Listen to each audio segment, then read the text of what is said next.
Apakah video di awal menjawab argumen Bosman yang hingga saat ini masih tidak percaya akan adanya Pilpres di tahun 2024? Coba bagaimana menurut pemikiran sahabat New Mind? Saya tunggu ya di kolom komentar.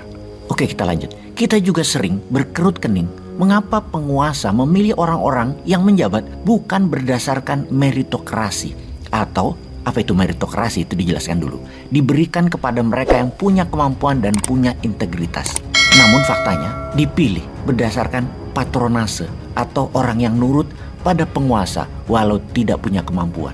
Bahkan korupsi sekalipun akan dilindungi selama taat pada penguasa. Karena kepleset aja, yaitu ketahuan. Yang diomelin bukan korupsinya, tapi kenapa ketahuannya? Patronase, karena nurut selama 10 tahun bawain koper misalnya. Itu sejarah dia dulu.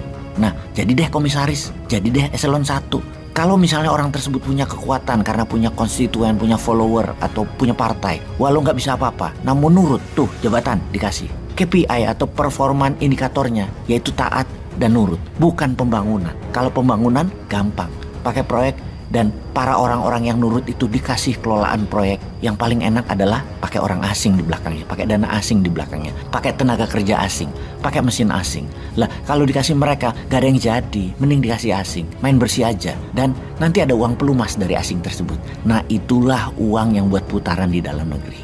Nah Bosman gigi 5 nyinyirin pejabat patronase dan pejabat yang hitam dipelihara agar biji mereka dipegang penguasa agar nurut. Sungguh deh.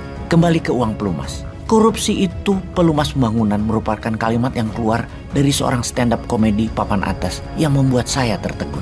Kalimat itu sesungguhnya bukan 100% keluar dari pikirannya, namun dari kalimat seorang politisi senior tanah air. Coba sekali lagi kita renungkan. Korupsi itu pelumas pembangunan. Kalimat yang sangar seharusnya kalau difahami dari arti negatif. Yang bisa diartikan kalau tidak ada uang korupsi, maka tidak ada pembangunan di Indonesia ini. Atau karena koruptor belanja maka ekonomi bergerak. Karena uang hasil korupsi itu berupa proyek dan berupa uang yang dimakan oleh pejabat dan orang di sekitarnya. Yang mana mereka inilah yang buat ekonomi Indonesia berputar. Karena ada pelumasnya, jadi ekonomi tetap berputar, tetap jalan. Kita semua tahu setiap benda berputar pasti perlu pelumas dan uang korupsi termasuk pelumas yang baik. Karena itu hukuman para koruptor direndahkan masa hukumannya. Dan sesungguhnya dikatakan korupsi itu di zaman sekarang adalah salah satu pemutar roda ekonomi yang harus dijaga. Dijaga jangan sampai ketahuan, dan kalau ketahuan jangan lama-lama dikurungnya. Dan dendanya juga jangan besar-besar. Tanpa proyek, tanpa korupsi, maka tidak kencang ekonomi Indonesia berputar. Dan